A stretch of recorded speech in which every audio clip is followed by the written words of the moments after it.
Okey, minggu lepas kita, Syahid sarankan untuk kita baca kitab, nama kitab Safinatun Najah kan. Habis Syahid fikir kitab tu ringkas. Kitab tu dia macam point form tentang masalah-masalah ibadat. Jadi Syahid juga pernah belajar kitab ni, nama dia Kitab Bidayatul Hidayah, ataupun dalam bahasa Melayu dia Permulaan Jalan Hidayah. Dia kitab Imam Al-Ghazali rahimahullah ta'ala. Jadi kitab ni dia punya objektif dia sama juga, supaya supaya kita bagaimana caranya kita nak mendapatkan hidayah Allah. Kita belajar tentang bab ibadat dan sekaligus ada bab tasawuf, ada bab menjaga hati lah. Jadi sedikit mengenai Imam Al-Ghazali rahimahullah ta'ala. Nama dia Abu Hamid bin Hamid Abu Muhammad bin Muhammad bin Muhammad Al-Ghazali.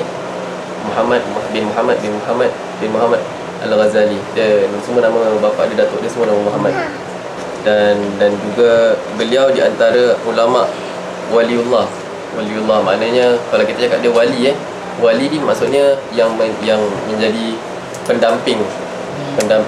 Jadi Allah mendamping dia dan juga dia mendamping orang-orang sekeliling dia.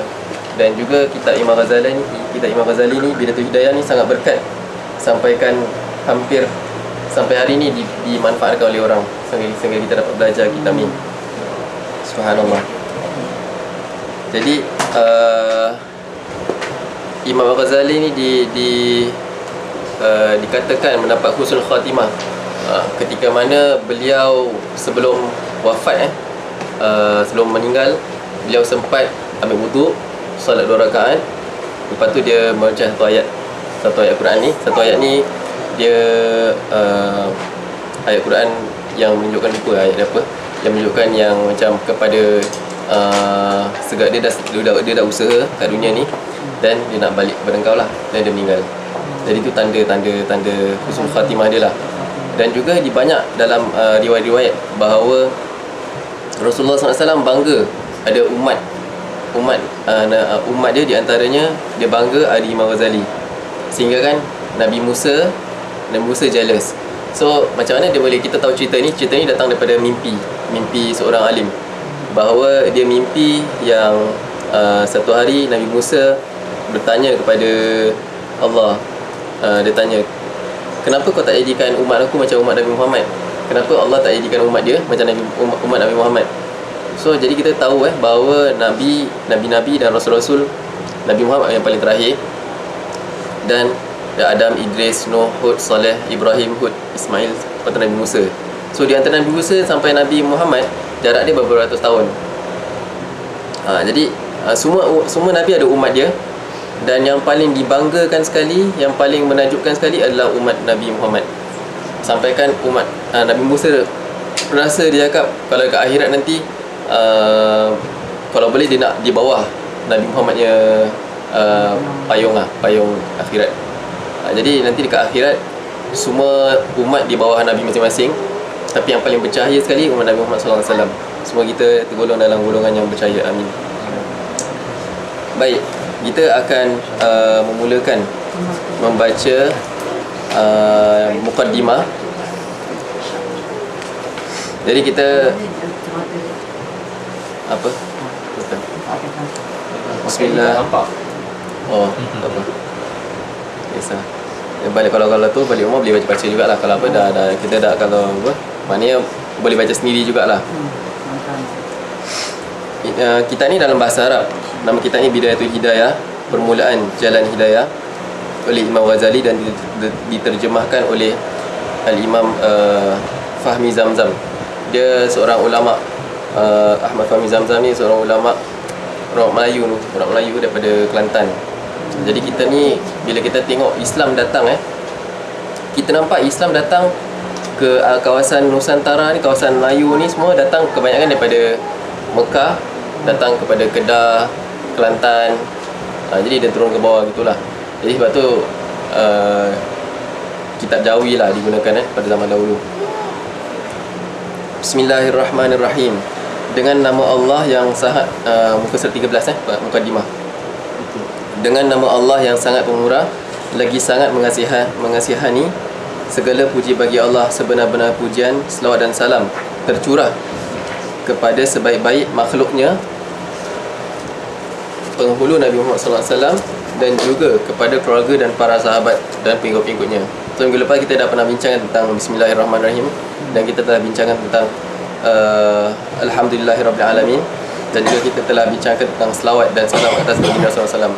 Jadi mana-mana kitab kita baca mesti dia akan mulakan dengan Bismillahirrahmanirrahim, Alhamdulillahirrabbilalamin, dan juga Allahumma salli ala Sayyidina Muhammad.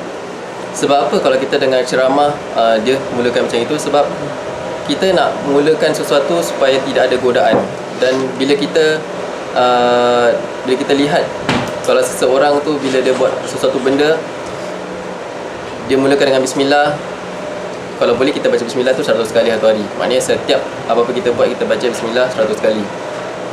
Bukan setiap kali nak buat baca bismillah 1 kali, yang baca bismillah tak kisahlah.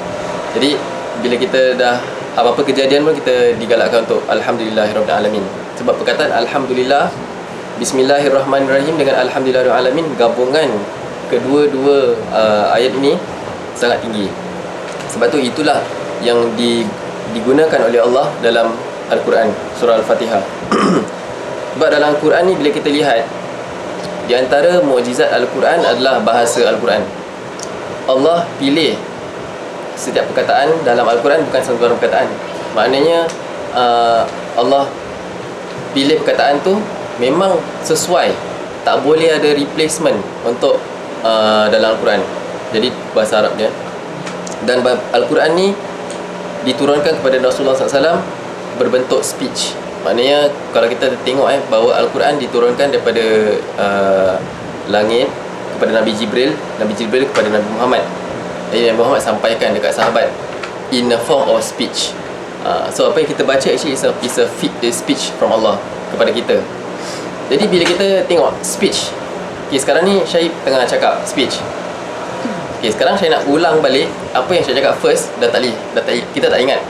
Kita tak boleh amend balik kita punya words kan. Unless dah record dan tengok balik dan kita boleh amend lah. Tapi kalau kita write, kita tulis, kita boleh edit. Kita boleh edit word kita jadi cantik kan. Tapi Allah dia cakap dah tak perlu edit lagi. Jadi maknanya itu hikmah, mukjizat Allah SWT, bahawa perkataan apa yang dalam Quran tak boleh digantikan. Bila Allah cakap Alhamdulillah, segala puji bagi Allah, perkataan bersyukur, terima kasih, ada banyak dalam bahasa Arab. Alhamdulillah, asyukurillah, ada lagi 2-3 perkataan yang maknanya sama, tapi setiap perkataan tu ada dia punya purpose dia, and memang selayaknya kat dalam Al-Quran. Sebagai contoh, iyyaka na'budu wa iyyaka nasta'in. Dalam Al-Fatihah kita baca iyyaka na'budu wa iyyaka nasta'in, kepada engkau kami sembah dan kepada engkau kami meminta pertolongan. Okay. Interestingly, iyyaka na'budu, kepada engkau, na'budu kami sembah, wa iyyaka, dan kepada engkau, nasta'in, kami meminta pertolongan. Dalam bahasa Arab ada banyak perkataan tolong. Ada isti'anah, ada nasara, ada lagi 2-3 ayat, lupa. Tapi kira nasra pun tolong juga maknanya. Macam ana unsuruka, saya menolong kamu. Tapi Allah gunakan perkataan isti'anah. Sebab apa? Isti'anah bermaksud assistance. Okay, maksudnya assistance. For example, kita naik kereta dan tayar kita pancit, kita keluar buka tayar spare apa semua, tapi tak mampu juga tahan orang, minta assistance. Jadi kat sini, kepada engkau kami meminta pertolongan yang berbentuk something yang kita dah usaha. Maknanya kalau kita duduk dalam kita, Allah tolonglah, tanpa kita usaha, Allah tak tolong kita. Jadi iyyaka nasta'in adalah sesuatu kita meminta pertolongan after kita dah usaha segala yang kita mampu. Jadi kalau kita baca surah Idza Jaa Nasrullah, ketika mana datangnya pertolongan Allah, ini pertolongan juga, tapi pertolongan ni lain. Jadi Idza Jaa Nasrullah, Nasra ni pertolongan yang Allah berikan, besarlah pertolongannya besar. So jadi Idza Jaa Nasrullah ni cerita tentang Badar, perang Badar. Jadi perang Badar ni kita tahu perang pertama dalam Islam Islam 300 orang lawan dengan orang Quraisy 1000 orang 3000 orang. Jadi orang Islam tawakal lah, perang je lah, pasal orang nak start perang dengan Islam. Jadi Islam perang 300, dah start perang, dah 300 orang tu dah mula perang dengan orang musyrikin. Dan Allah datangkan idza jaa nasrullah, Allah turunkan malaikat untuk tolong orang Islam lawan perang tu. Jadi Allah turunkan Nasara ni bertolong yang macam hujan. Allah turunkan hujan. Jadi Allah berikan ke kita, kita tak minta hujan pun. Dan hujan tu melimpah-limpah sampai banyak, kita tak perlukan banyak. Jadi tolong pertolongan Allah yang bentuk banyak. Kalau iyyaka nasta'in, pertolongan Allah after kita dah usaha. Jadi iyyaka na'budu wa iyyaka nasta'in ni macam the gist of surah Al-Fatihah lah. Maknanya kita mengaku yang Allah Tuhan, dan kita mengaku yang kita minta Allah yang pertolongan. Kita tak boleh buat sendiri, tapi kita kena buat dulu lah. Okey, baik. Ketahuilah wahai saudaraku yang sangat berminat dengan mempunyai perhatian dalam mencari ilmu. Jadi Imam Ghazali ni, di antara hikmah dia ni, bila dia tulis, dia tulis kerana kawan-kawan dia, orang-orang sekeliling dia. Jadi bila dia tulis macam seolah-olah dia tengah cakap dengan kita lah. Jadi itu di antara cara dia tulis tu. Wahai saudaraku yang sangat berminat dan mempunyai perhatian dalam mencari ilmu, yang telah menunjukkan cita-cita yang tinggi dan rasa sangat dahaga terhadap ilmu pengetahuan. Seandainya engkau berniat dengan mencari ilmu ini untuk berlumba-lumba dan mendapatkan kemegahan dan terkemuka di kalangan kawan-kawan, dan untuk menarik perhatian orang ramai terhadap dirimu dan menghimpunkan akan kekayaan di dunia, maka sebenarnya engkau telah berusaha menghancurkan agamamu dan membinasakan dirimu sendiri dan menjual akhiratmu untuk mendapatkan harta dunia. Maka penjualanmu adalah rugi dan perniagaanmu porak-poranda, dan guru yang mengajarmu adalah dikira menolongmu dalam membuat maksiat, dan ia juga akan merasakan kerugian. Ketika ini guru yang mengajarmu itu laksana seorang yang menjual pedang kepada perompak, seperti sabda Rasulullah SAW, man a'ana ala ma'siyatin walau bisyatrin kalimatin kana syarika lahu fiha.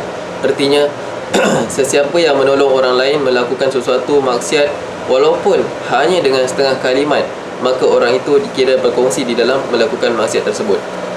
Baik, jadi perangan pertama ni Imam Ghazali nak ingatkan kita bahawa memang ilmu ni memang kita perlu cari. Dan Imam Ghazali nak membetulkan kita supaya ilmu yang kita nak cari ni bukan untuk lawan orang, bukan untuk bisnes, bukan untuk nak popular, bukan untuk apa. Jadi terutamanya untuk tenaga pengajar lah, macam diri Syed kan. Jadi maknanya kita mengajar bukan nak dapatkan martabat tinggi, tapi kita nak kongsi ilmu.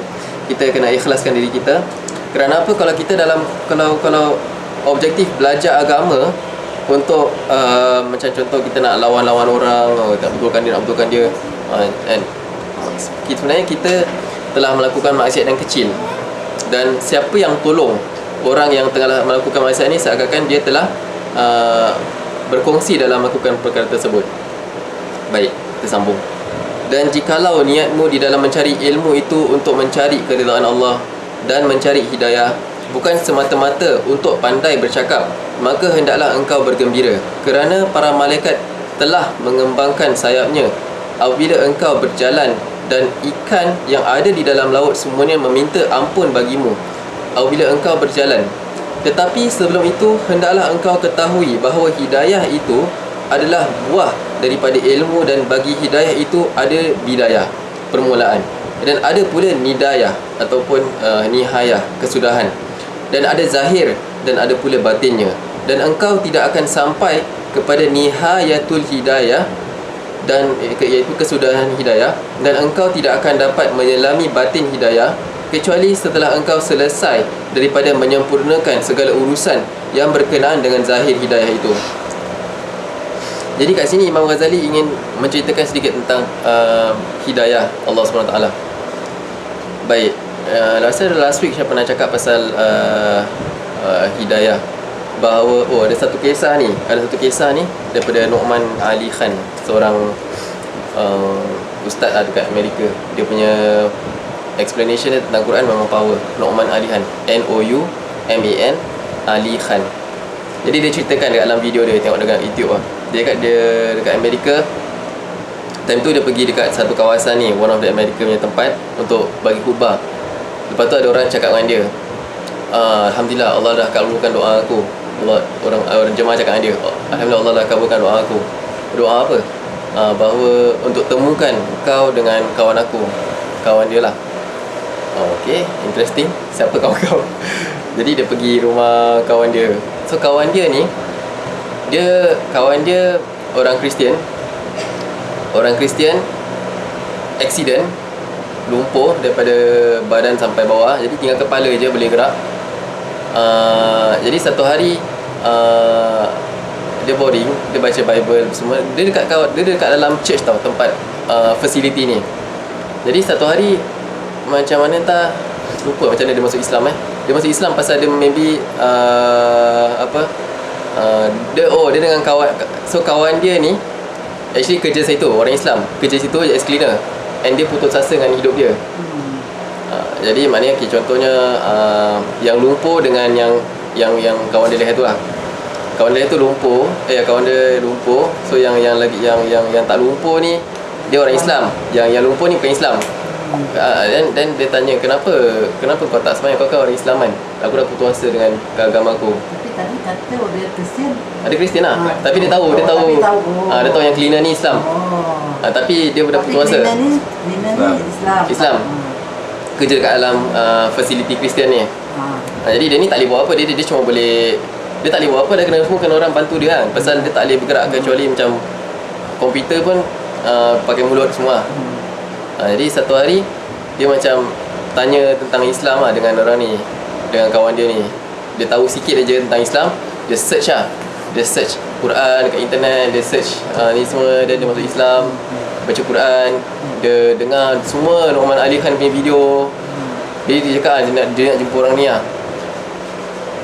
Jadi apa, satu hari dia dapat jumpa. Satu hari Nouman Ali Khan pergi rumah dia tu lah. Pergi rumah dia berbual. Nouman Ali Khan rasa macam kalau Allah nak kasih hidayah, orang yang lumpuh dekat dalam church boleh dapat hidayah.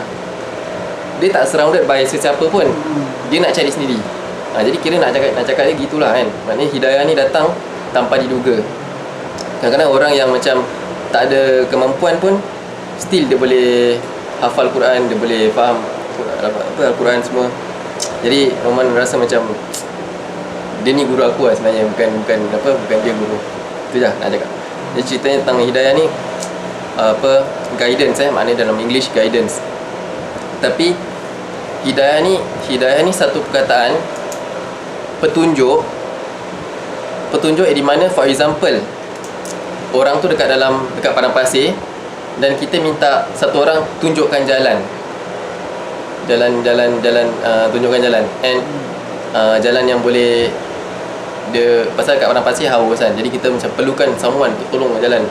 Jadi hidayah ni petunjuk jalan yang benar, tunjuk jalan yang memberikan kebahagiaan. Bukan jalan sembarang jalan, tapi jalan yang kebenaran. That's why pasal ada banyak perkataan Arab untuk menunjukkan tunjuk. Ada hadayah, ada hajah pun kira tunjuk juga. Jadi Allah gunakan perkataan hidayah sebab maksudnya adalah petunjuk ke arah kebahagiaan. Jadi untuk masalah kita ni, kebahagiaan dunia dan akhirat lah.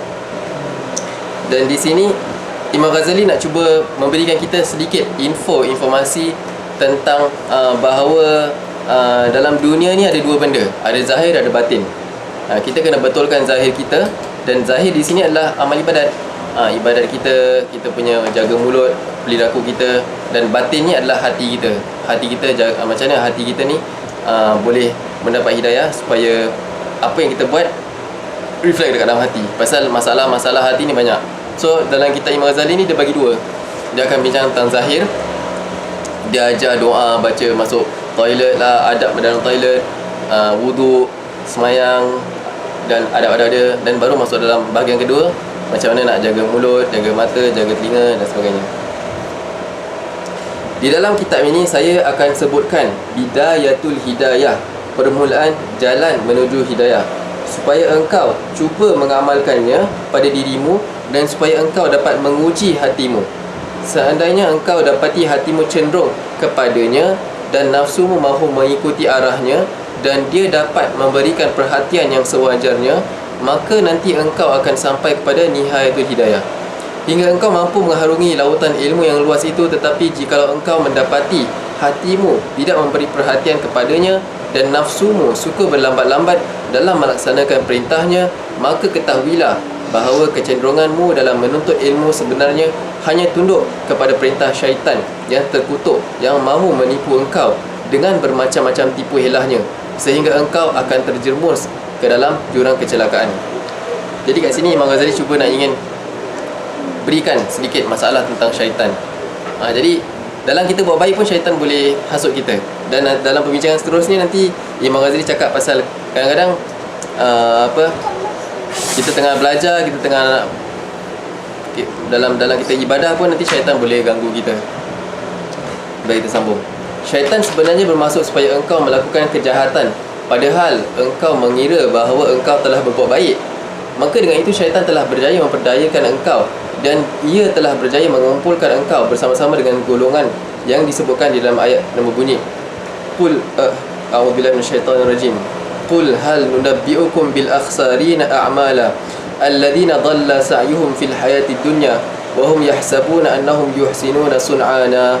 Katakanlah wahai Muhammad, mahukah kamu aku khabarkan dengan orang yang sebenarnya mendapat kerugian di dalam usaha mereka, iaitu orang yang telah mensia-siakan perbuatan mereka dalam kehidupan dunia ini, sedangkan mereka menyangka bahawa mereka telah berbuat baik. Allah. Jadi kat sini ayat Quran ni sangat jelas menunjukkan bahawa kadang-kadang kita rasa kita buat baik, tapi sebenarnya kadang-kadang kita telah terpedaya dengan hasutan syaitan dan kita tak rasa. Jadi sebab tu kita kena sentiasa doa, Rabbana zalamna anfusana wa in lam taghfir lana wa tarhamna lanakunanna minal khasirin. Ya Allah Tuhanku, Rabbana zalamna anfusana, ya Allah Tuhanku, kami sentiasa menzalimi diri kami. Sebab setiap masa kita tak tahu yang kita ni buat baik ke buat jahat, kita tak tahu. Kita tak tahu.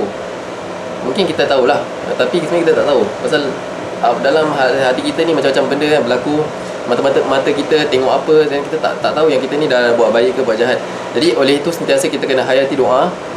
Kita mengaku depan Allah, ya Allah Tuhan, kami telah menzalimi diri kami sendiri. Zalamna anfusana. Jadi perkataan zalim interesting. Kita bila cakap orang tu zalim, kita kena faham zalim tu sebenarnya apa. Zalim ni berasal dari perkataan zalama. Zalama ni maksudnya gelap. Jadi cuaca gelap, al-ardu zalamaha, kira cuaca gelap, kita perkataan gelap. Dan juga perkataan zalim ni bermaksud tidak meletakkan sesuatu pada tempatnya. Tidak meletakkan sesuatu pada tempatnya maksudnya kalau tempat kasut ni di kaki, kita letak atas kepala, maksudnya kita dah zalimkan diri kita kan. Tempat kasut kat atas, kat bawah, bukan kat atas kepala. Jadi tu perkataan zalim, definition zalim. So jadi apa-apa perkataan yang zalim, kau ni zalim. Sebab apa dia zalim? Sebab dia tak mengaturkan. Contoh kalau kita cakap kerajaan tu zalim. Okey, kenapa kita cakap kerajaan tu zalim? Mungkin sebab dia tak melakukan hak orang lain. Dia tak adil. Jadi zalim ni lawan dia adil. Kalau orang tu zalim, lawan dia adil. Jadi kalau kita doa kepada Allah, ya Allah, ni Allah ajarkan kat Nabi Adam tau. Doa ni dalam Quran surah Al-Baqarah, Allah ajarkan kat Nabi Adam. Bila Allah hantarkan Nabi Adam dekat dunia, Nabi Adam dia buat dosa dia makan buah khuldi tu, Allah ajarkan dia, okay, baca doa ni, minta ampun kat kamu. Jadi Allah ajarkan Nabi Adam macam mana nak doa kat dia kepada Allah. Jadi Allah ajarkan kat Nabi Adam, ya Allah Tuhanku, kami telah menzalimi diri kami sendiri. Maknanya kami tak adil dalam diri kami. Adil dalam diri. Hati kita dan tangan kita ni semua kena adil. Maknanya mata kita kena adil dengan mata kita. Tak boleh tengok benda-benda yang ingkar. Kaki kita kena adil, tak boleh jalan tempat-tempat yang boleh datangkan dosa. Hati kita, soul kita kena adil. Sebab soul kita ni dalam by default, kita lahir hati kita ni memang ke arah kebaikan. Jadi kadang-kadang bila kita buat benda jahat, kalau orang tu dia ada iman, dia akan rasa macam, jahat ni, tak baik lah. Walau macam mana pun dia akan, kalau dia ada iman, dia akan rasa salah. Sebab by default kita punya iman dalam jiwa kita ni mesti nak kena positif. Jadi kalau kita buat jahat, kalau kita buat maksiat, maka sebenarnya kita sebenarnya dah berzalim dengan diri kita. Rabbana zalamna anfusana wa in lam taghfir lana, dan kepada Engkau lah kami minta pengampunan. Okay, kita sambung. Ketika itu syaitan sangat pandai mengajar engkau akan kelebihan ilmu dan darjat para ulama, dan ia mengajar engkau beberapa kelebihan mencari ilmu yang telah tersebut di dalam hadis dan juga perkataan para ulama. Sedangkan syaitan dengan sengaja melupakan engkau daripada seumpama sabdaan Rasulullah SAW, man izdada ilman walam yazdad hudan lam yazdad minallahi illa bu'ada. Artinya, siapa yang bertambah ilmunya sedangkan hidayahnya, amalannya tidak bertambah, maka ia hanya bertambah jauh daripada rahmat Allah SWT. Jadi Imam Ghazali dia nak kedepankan masalah syaitan dengan orang ilmu ni. Sebab apa? Kita hidup kat dalam dunia ni mungkin dah beberapa tahun. Syaitan daripada zaman Nabi Adam, dia dah tahu semua manusia punya game. Dia dah tahu macam mana nak hasut manusia. Dia dah tahu macam mana manusia ni, Dia dah the most skillful makhluk lah. Nak apakan, nak lalaikan. Dia dah tahu. Dia dah hidup dah lama. Dia dah jumpa macam-macam orang. Jadi dia dah tahu macam mana cara nak. Jadi lepas tu Imam Ghazali ingatkan kita bahawa syaitan boleh ada dalam keadaan benda baik. Kecuali tanda-tandanya ini lah. Tanda-tandanya manis dada, siapa yang bertambah ilmu dan hidayah sedangkan dia tak tambah, sedangkan hidayahnya tidak bertambah. Maknanya bila dah belajar banyak, contoh macam Syaib, belajar banyak-banyak tapi masih lagi malas sembahyang, maknanya masalah lah. Masalah. Dah tahu, dah pergi sini, tapi maknanya cobaan kuat lah kat sini. Katanya cobaan kuat. Bukan kita je, orang dari ulama lagi. Lagi banyak, cobaan lagi banyak. Jadi lagi tinggi, lagi banyak. Tinggi syaitan dia lagi kuat lah. Jadi kat sini jadi kat sini cara antara macam mana diri dia tu dah dapat hidayah is bila dia belajar, hidayah pun ada juga. Maknanya amalan lah. Amalan pun seiring dengan apa yang dia faham. Dan syaitan juga melupakan engkau daripada sabdaan baginda yang berbunyi, asyuddan nasi azaban yaumal qiyamati alimun lam yanfa'uhu Allahu bi'ilmihi. Artinya orang yang paling dahsyat siksaannya pada hari kiamat nanti ialah orang yang alim yang tidak memberi manfaat akan dia oleh Allah dengan ilmunya. Hadis riwayat Tabrani. Padahal Rasulullah SAW selalu berdoa, Allahumma inni a'udzubika min ilmin la yanfa' wa qalbin la yakhsha' wa amalin la yurfa' wa du'ain la yusma'. Ya Allah, aku berlindung dengan Engkau daripada ilmu yang tidak memberi manfaat, dan daripada hati yang tidak khusyuk, dan daripada amalan yang tidak diangkat, tidak diterima, dan daripada doa yang tidak didengar, tidak dimakbulkan. Jadi kat sini, orang yang paling teruk sekali kena siksa di hari kiamat adalah orang yang tidak memanfaatkan ilmunya. Dia dah tahu suatu amalan tu bagus untuk buat, dia sengaja tinggalkan, sengaja lalaikan. Dan dekat sini kita selalu kena doa. Pasal memang manusia ni, doanya bagus untuk lepas sembahyang. Bagus untuk berpilih. Baca lepas sembahyang. Allah. Maknanya yang tadi Ustaz tu ni doanya. Allahumma ini untuk supaya ilmu itu dimanfaat, hati itu khusyuk. Pasal kita selalu kita sembahyang tak khusyuk kita fikir tu, fikir ni apa semua. Jadi kita sentiasa kena minta dekat radio. Kita tak tahu doa apa. Jadi bila kita baca Al-Fatihah, Al-Fatihah pun doa juga. Iyyaka na'budu wa iyyaka nasta'in. Ihdinas siratal mustaqim. Tunjukkanlah aku ya Allah ke jalan yang lurus. Jadi bila kita baca Al-Fatihah, kita cuba fahamkan. Mungkin satu hari insya-Allah kita baca transition Al-Fatihah, kita belajar makna surah Al-Fatihah. Jadi bila kita sembahyang, kita dapat hayati every word. Pasal every word dalam surah Al-Fatihah actually macam kita punya bateri lah. Kita punya minyak untuk kita teruskan supaya solat kita tu dapat khusyuk. Dan hati kita ni kita minta supaya khusyuk wa qalbin la yakhsha. Ya Allah, Rasulullah ajar doa ni. Dan syaitan juga melupakan engkau daripada sabda Rasulullah SAW yang berbunyi, marartu lailata usriya bi aqwamin tuqradu shifahum bimaqarida min narin faqultu man antum qalu kunna na'muru bil khair wa la na'tihi wa nanha 'anil syarri wa na'tihi. Aku melalui pada zaman aku melalui pada malam aku diisrakan dengan kaum yang dipotong lidah mereka dengan gunting daripada api. Maka aku bertanya, siapakah kamu ini? Mereka menjawab, kami adalah orang yang suka menyuruh orang lain berbuat kebaikan, tetapi kami tidak melakukannya, dan kami suka melarang orang lain meninggalkan kejahatan, tetapi kami tidak mengerjakannya. Jadi hadis ni Rasulullah SAW ketika mana Isra' dan Mi'raj. Isra' dan Mi'raj ni satu dalam sejarah Islam bahawa Rasulullah SAW ketika mana Sayyidah Khadijah meninggal, lepas tu pakcik dia meninggal, kira orang-orang yang dia sayang, yang rapat dengan dia, yang protect dia, semua dah meninggal dan dia tinggal seorang. Jadi dia macam sedih. Jadi dikatakan dalam Islam, dalam sejarah, Amul Huzun, tahun kesedihan. Jadi satu hari Allah nak cheerkan Rasulullah. Dia hantar Jibril datang, belah hati, cuci air Zam-Zam, masukkan balik supaya lebih jelas lah. Dan Allah dan lepas tu Sayyidina Jibril kasih ajak Allah jemput datang naik ke langit, dia kasih buraq. So buraq ni kira binatang dekat syurga. Laju sekali binatang ni, nama dia buraq, B-U-R-E-A-Q atau Q-K. Jadi Nabi naik aja sekelip mata je daripada Mekah sampai Baitul Maqdis. Mekah dengan Baitul Maqdis, dia punya journey dia daripada Singapore ke maybe Vietnam atau China lah, in one kelip mata dah sampai Baitul Maqdis.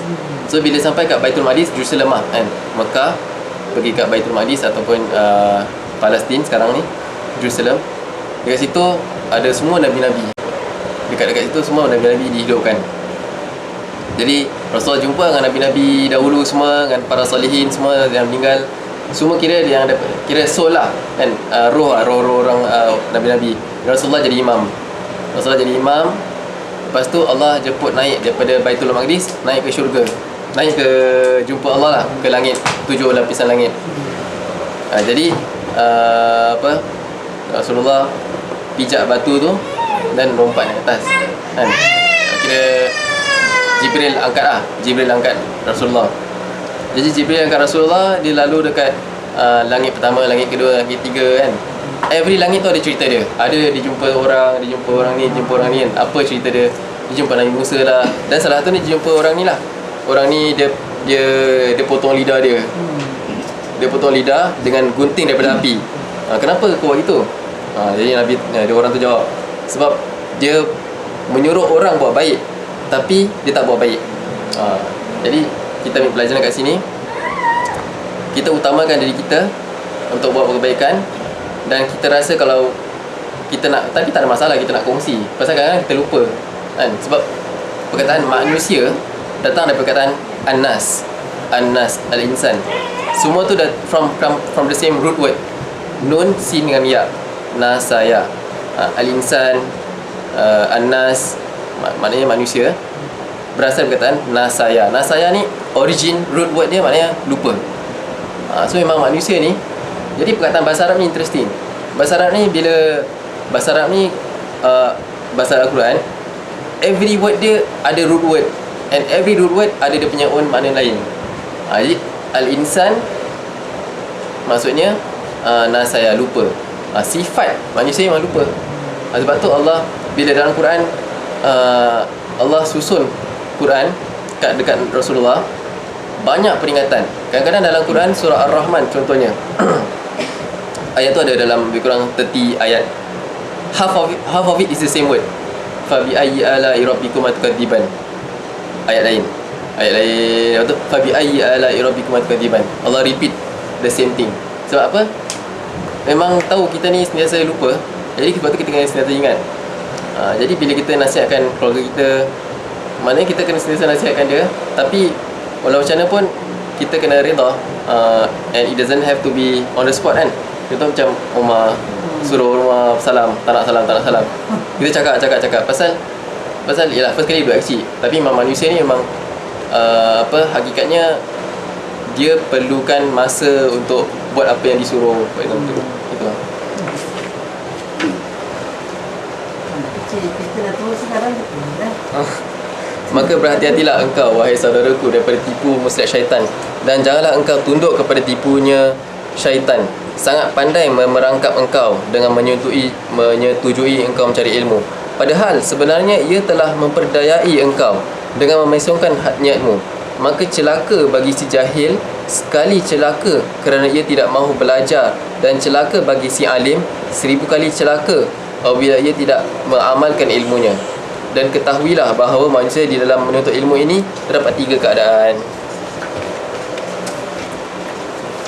Yang pertama, orang yang mencari ilmu itu menjadikannya sebagai bekalan di negeri akhirat. Maka dia tidak berniat dengan mencari ilmu kecuali hanya mendapat keridhaan Allah dan negeri akhirat. Maka orang ini termasuk dalam golongan orang yang beruntung. Jadi kita tak apa, saya baca terus. Kedua, orang yang mencari ilmu itu untuk mendapatkan keuntungan yang segera, iaitu keuntungan dunia, dan mendapatkan kemuliaan, pangkat dan harta benda. Sedangkan dia sendiri menyedari hal ini dan merasakan di dalam hatinya akan kejahatan keadaan yang sedang dialaminya dan kehinaan maksudnya. Maka orang ini adalah berada di dalam golongan yang berbahaya. Jikalau dia mati sebelum sempat bertaubat, maka dibimbangi ia akan mati dalam keadaan su'ul khatimah. Su'ul khatimah ni maknanya penghabisan, maknanya bad ending lah. Yang apa, yang kurang baik lah. Husnul khatimah kan ending yang baik, su'ul khatimah ending yang tidak baik. Kemudian urusannya terserah kepada kehendak Allah. Kamu mahu dimaafkan atau diseksa. Tetapi kalau dia mendapat taufik sebelum matinya, lalu dia bertaubat dan sempat mendapatkan sempat mengamalkan ilmu yang telah dia tuntutnya, dan sempat pula membuat pembetulan terhadap apa yang dia tercedera atau tercuai, maka bolehlah dia dikumpulkannya bersama golongan yang beruntung. Kerana orang yang bertaubat daripada dosanya sama seperti orang yang tidak berdosa. Dan yang ketiga, orang yang telah dikuasai oleh syaitan, maka ia menjadikan ilmu yang dituntutnya itu sebagai alat untuk menghimpunkan harta benda dan bermegah-megah dengan kedudukan dan merasa bangga dengan ramai pengikutnya. Dia menggunakan ilmu yang dituntut itu untuk mencapai segala hajatnya dan untuk mengaut keuntungan dunia. Walaupun demikian, dia masih terpedaya lagi dengan sangkaannya bahawa dia mempunyai kedudukan yang tinggi di sisi Allah, kerana dia masih lagi pada zahirnya menyerupai para ulama. Dia bercakap seperti percakapan ulama dan berpakaian seperti pakaian ulama, padahal zahir dan batinnya penuh dengan tamak dan haloba dalam menghimpun kekayaan dunia. Orang yang seperti ini termasuk dalam golongan orang yang binasa, jahil dan tertipu dengan hilah syaitan, dan sangat tipis harapan untuk ia bertaubat kepada Allah, kerana dia telah menyangka bahawa dirinya termasuk di dalam golongan orang yang baik, padahal ia telah lupa akan firman Allah Ta'ala, ya ayyuhalladzina amanu lima taquluna ma la taf'alun. Wahai orang-orang yang beriman, kenapa kamu memperkatakan barang yang tidak kamu beramalkan? Baik, dekat sini first kali bila kita baca apa pesanan Imam Ghazali, kita cuba reflect kat dalam diri kita. Kita jangan tengok orang lain, kita tengok diri kita. Kita tengok diri kita, sebab apa, kadang-kadang syaitan cuba bisik kita. Dia cakap macam, oh okay, ni bukan aku ni bukan aku. Kita tak boleh fikir apa ayat-ayat Allah sampai tentang suatu perkara tu adalah ditujukan kepada kita, individu, secara individu. Jadi jangan tengok orang lain dulu, kita tengok diri kita. Baik, kita boleh nilai diri kita. Pasal tentu saya pernah datang kelas Ustaz, lupa lah, Ustaz dia orang Singapura. Dia cerita tentang martabat iman lah, martabat iman, first, second, third sampai last tu. Maknanya kita tengok kita kat mana, level mana. Nanti Syekh ceritakan lah. Jadi orang yang menuntut ilmu ni, mencari ilmu ni, ada 3 jenis golongan. Pertama, orang tu memang dia dah kuat lah, maknanya hati dia kerana Allah Ta'ala, positif lah, positif. Dia tak ada lain kecuali untuk sebagai bekalan ke akhirat. Otak dia akhirat, bangun tidur akhirat, buat benda semua akhirat. Jadi apa-apa benda dunia dia tak ada efek lagi. Jadi tak ada masalah. Rugilah, apalah, tak ada duit lah, apa sebagainya, tak ada masalah. Pasal yang penting akhirat. Orang ni kira memang dah kuat lah. Jadi ini maka golongan yang beruntung. Orang golongan kedua, golongan yang macam tengah-tengah. Dia ada iman tapi sentiasa ada masalah nak mengimbangi tentang dunia dan akhirat. Maknanya masih lagi tak boleh 100% serah kepada Allah. Macam masih lagi fikir ni tak ada, susah ni, susah ni. Masih ada fikir lagi dunia, masalah takut-takut lah. Ni golongan kedua. Apa-apa. Masih fikir risau apa semua. Jadi bila golongan ini, dia masih lagi ada peluang sebenarnya kalau dia bertaubat. Jadi taubat, kita lakukan taubat bukan last. Kita taubat sebenarnya setiap malam ni taubat. Pasal kita tak tahu kan, kita tak tahu besok jadi apa. Jadi sebab tu bila kita tahu diri kita ni sifat manusia ni lupa, so kita kena repeat. Kita kena repeat benda yang sama. Jadi sebab tu solat 5 waktu. Sebab tu kena sentiasa ingat buat benda yang sama kecil tapi hari-hari. Itu yang bagus lah. Kalau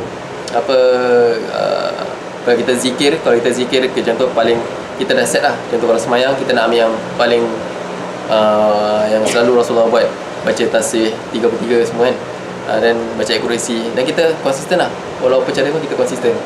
Jangan kita macam hari ni paling alim, pakai baju jubah serban apa semua, semayang Allahu Akbar, dah tu je, besok dah. Semangat dekat situ je. Jadi kalau boleh kita kalau boleh kita konsisten. Sebab konsisten ni satu perkara. Sebab tu ada kata ulama, al-istiqamah a'zam karamah. Ya sikit saya tetap. Istiqamah tu satu keramat lah. Keramat yang paling tinggi sekali untuk kita dapat is kita konsisten dengan apa yang kita buat. Jadi kita cuba macam jadi hari ni nak selawat macam ini 10 kali. Kita mampu 10 je, kita buat 10 je kan. Kalau kita nak belajar ilmu, kita contoh kita nak belajar nak ni. Jadi kita buat seminggu sekali kan, setengah jam, 1 jam. Nak tanya, macam mana kalau orang semayang Assalamualaikum tak ada? Tak kisah. Tak masalah lah. Itu sunat. Dia sunat. Tak ada zikir terus sehari gitu dia sunat muakkadah. Sunat muakkadah. Tak ada dosa lah. Tak ada dosa. Kurang pahala. Rugilah kalau rugilah. Macam sebenarnya sikit pun jadilah baca macam yang sunat muakkad sunat yang biasa yang selalu Rasulullah tak pernah tinggal. Subhanallah 33, alhamdulillah dengan Allahu Akbar. Itulah tu paling itu je yang paling tak masalah, minimum. Yang paling kurang. Jadi kadang-kadang yang Syahid pun kadang-kadang macam malas juga nak baca-baca lama-lama semayang. Jadi baca tu je, lepas tu dah lah, buat benda lain lah. Ataupun kita boleh tasbihnya lepas doa setelah semayang, kita kena buat time tengah semayang. Kalau kita dah lambat, for example kerja, kita boleh zikir time tengah jalan. Ada masa boleh kita gunakan lah. Jadi taufik dan hidayah, maknanya tetapi kalau dia dah sedar, jadi dia boleh taubat, Allah kasih dia taufik, dan dia insyaAllah digolongan dengan golongan yang pertama. Semoga Allah tergolongan kita dan golongan yang pertama yang dikatakan oleh Imam Ghazali sebagai orang yang beruntung. Amin. Jadi golongan ketiga ni golongan yang macam dah paling nafsu dia dah dikuasai oleh syaitan. Maknanya memang objektif dia dalam dunia ni memang dia nak dapatkan dunia. Memang dia belajar semua, pakai serban ke apa, pergi masjid. Maknanya kita tak boleh judge orang lah. Tu first kali kita kena ingat, kita tak boleh judge orang. So kalau kita nampak ustaz apa-apa macam ini, kita tahu hati dia apa. Imam Ghazali dia nak ceritakan tentang tentang golongan yang rugi. Jadi golongan ni, example golongan is dia daripada mata masyarakat nampak ulama besar, kira memang wali lah kalau kata. Tapi sebenarnya dia jadikan agama ni sebagai alat untuk menghimpunkan harta, bermegah-megah dengan kedudukan dan merasa bangga dengan ramai pengikutnya.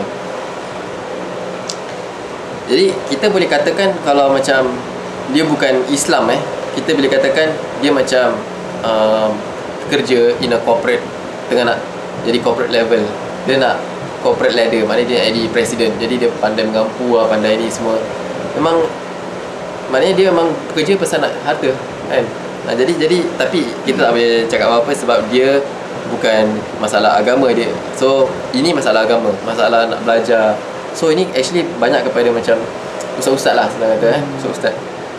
Jadi kita insyaAllah kita doa semoga Allah Ta'ala elakkan kita daripada merasakan dunia lebih berat daripada akhirat. Sebab itu masalah kita sekarang ni.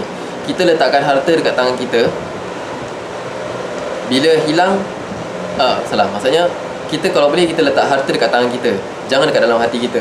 Sebab kalau kita letak harta dekat tangan kita, dia hilang, kita rasa masih okey lagi. Tapi kalau kita letak harta dalam hati kita, bila dia hilang, kita rasa something, rasa masalah. Jadi kita doa semoga Allah Ta'ala kuatkan hati kita supaya kita dapat mengimbangi tentang dunia dan akhirat. Doa tu doa Rabbana atina fid dunya hasanah wa fil akhirati hasanah wa qina adzabannar. Ya Allah, ya Tuhanku, berikanlah aku kebahagiaan di dunia dan juga kebahagiaan di akhirat. Rabbana atina fid dunya hasanah, dunia baik, wa akhirati hasanah, dan akhirat baik, wa qina adzabannar, dan jauhkan daripada siksa azab kubur. Jadi maknanya kat sini kita nak sama-sama lah, nak akhirat baik, nak dunia pun baik. Dan dekat dalam ni banyak lagi nanti masalah-masalah macam mana kita nak jaga akhirat kita. So kita try habiskan kita lagi masa. Dan orang ini sebenarnya termasuk golongan yang dimaksudkan oleh Rasulullah sallallahu alaihi wasallam yang sabdanya, ana min ghairi dajjali akhwafu alaikum min ad-dajjali. Faqila ma huwa ya Rasulullah? Faqala ulama usu. Artinya, selain daripada dajjal, ada satu perkara yang sangat aku bimbangkan lebih daripada dajjal. Lalu ada orang jawab, bertanya, apakah itu wahai Rasulullah? Nabi SAW menjawab, mereka ialah ulama su', yakni ulama yang jahat. Okey, jadi kat sini kita tahu su'ul khatimah. Su' tu maknanya keburukan lah. Ulama su', ulama yang pentingkan dunia. Dajjal itu tujuannya sudah jelas, untuk menyesatkan manusia. Tetapi ulama su' ini, walaupun lidahnya pandai memalingkan orang lain daripada cinta dunia, namun amal dan perbuatan mereka adalah mengajak orang lain membuat kejahatan, kerana amalan seseorang itu lebih berkesan daripada percakapannya. Dan orang ramai lebih mudah tertarik dengan perbuatan ulama su' daripada perkataan mereka. Maka apa yang dapat dirosakkan oleh ulama su' ini dengan perbuatan mereka adalah lebih banyak daripada apa yang dapat dibaikkan oleh lidah mereka. Orang yang jahil sebenarnya belum berani menghimpun dunia banyak kecuali setelah mereka melihat keberanian ulama su' ini. Maka ilmu yang ada pada mereka menjadi sebab keberanian orang ramai membuat berbagai maksiat. Maka inilah yang sangat dibimbangkan oleh Nabi SAW.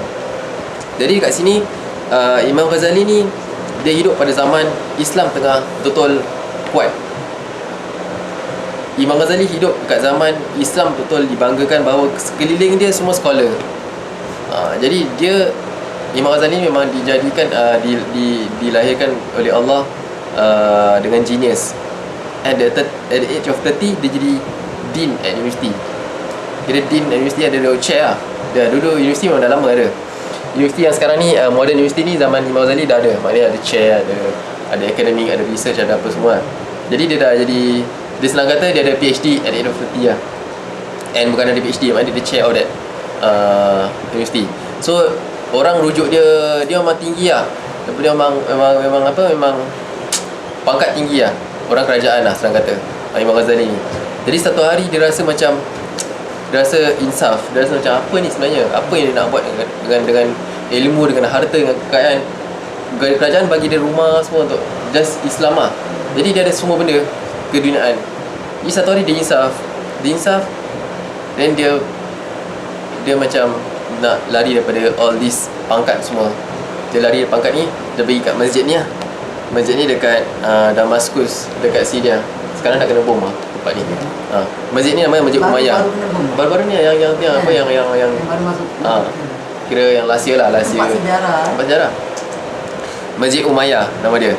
So dekat dalam Masjid Umayyah ni ada satu bilik ni, tempat dia fokuskan segala iman dia tulis buku kat situ. Nama dia Zawiyah. So kalau kita tengok yang page ni lah, yang page ni, baca kat sini lah. Ini. So jadi Imam Ghazali mula reflect tentang diri dia, tentang amalan dia, tulis buku, semua daripada dalam bilik tu. Jadi buku yang kita baca ni hasil daripada dalam bilik tu. Jadi ilmu yang popular hari ni, yang kita kalau kata cakap Ihya Ulumuddin, Minhajul Abidin, kitab-kitab Imam Ghazali yang popular sampai hari ni is from keberkatan, keikhlasan dia kat dalam tempat bila dia nak insaf tu. Pasal Imam Ghazali dia dah go through zaman kegemilangan, and then dia insaf, dia macam dia nak tinggalkan semua dunia, dia just hidup simple lah. Jadi ada, kalau kita search nak tahu kepribadian Imam Ghazali, kita search kat YouTube Hamzah Yusof, Syekh Hamzah Yusof, dia dah pernah ceritakan lah. Dia jadi noja kat masjid lah. Maknanya dia sapu masjid sampai orang tak kenal dia lah. Pasal dia dulu kira orang paling popular, macam mufti lah. Dia macam orang Jadi dia terus dia dah jatuhkan semua sampai orang tak kenal dia siapa. Pasal dulu sebelum umur dia 30-an, 40-an, memang dia dah orang pandai, orang kaya, dapat pangkat orang kerajaan semua. Jadi lepas tu dia insaf, jadi dia macam jadi hamba lah. Sapu masjid, just buat benda-benda yang hina lah. Pasal dia nak, diri dia rasa macam berdosa hilangkan. Dia nak rasa diri dia macam sentiasa ada dosa, and dia paling tak layak untuk hidup. Jadi dia nak dihina di mata Allah dan di mata hamba. Tapi Masya Allah, kita tengok ilmu dia sampai hari ni orang gunakan. Maknanya kalau nak katakan keberkatan tu, berkat tu is datang dari ikhlas. Kalau kita buat satu benda tu, dia akan sampai. So macam hidayah yang budak yang cacat tu lah. Maknanya dia dekat dalam church, tak ada orang Islam. Dia cuma ada, dia tak boleh pakai komputer pun. Boleh pakai komputer, pakai mulut dia. Still Islam dapat masuk dalam hati dia. Kalau Allah nak kasih masuk dalam hati, dia kasih tanpa ada apa-apa cara sekalipun. So macam contoh, kalau kita ikhlas nak nasihat orang, kalau kita betul-betul ikhlas, nasihat tu insya-Allah akan masuk dalam hati. Masuk dalam hati, dan orang tu amal sampai ke anak dia, dan insya-Allah kita dapat pahala dia terusan. Namun demikian, nafsu amarah ulama su ini selalu membisikkan di telinga mereka bermacam-macam angan-angan dan membisikkan kepadanya bahawa dia telah banyak menabur jasa di kalangan manusia sehingga dia layak untuk menerima bermacam-macam anugerah daripada Allah. Nafsunya juga menghayalkan kepadanya bahawa dia adalah lebih baik daripada hamba-hamba Allah yang lain.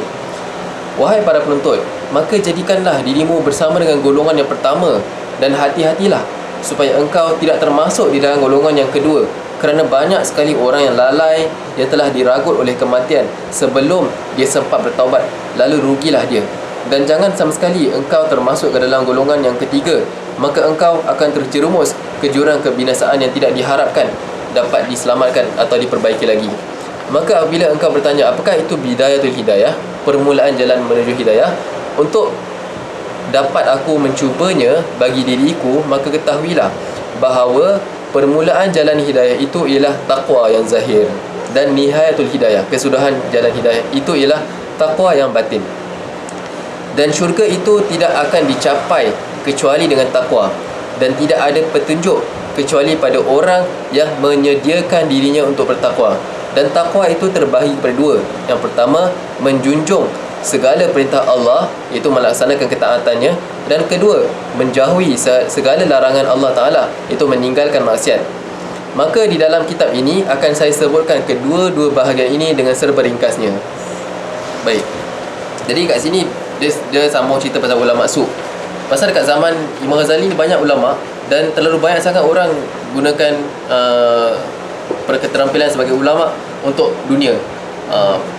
Kita cuba bayangkan zaman Imam Ghazali ni zaman example pergi Oxford lah, pergi dekat universiti orang putih lah, banyak akademik, banyak menteri-menteri agama. Pasal zaman tu negara Islam lah, negara Islam, kerajaan semua Islam. Jadi susah nak cari ulama yang ikhlas lah. Jadi lepas tu dia cerita tentang ulama su.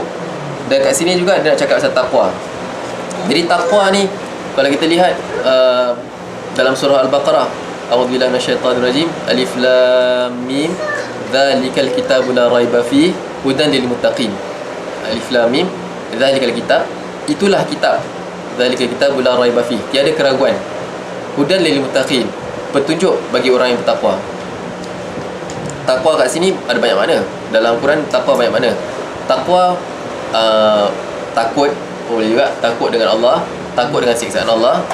Dan juga takwa juga macam mana yang Imam Ghazali cakap lah, iaitu menjunjung segala perintah Allah buat perkara-perkara yang zahir, iaitu ibadah-ibadah fardu ain, dan juga menjauhi segala larangan Allah, iaitu masalah hati.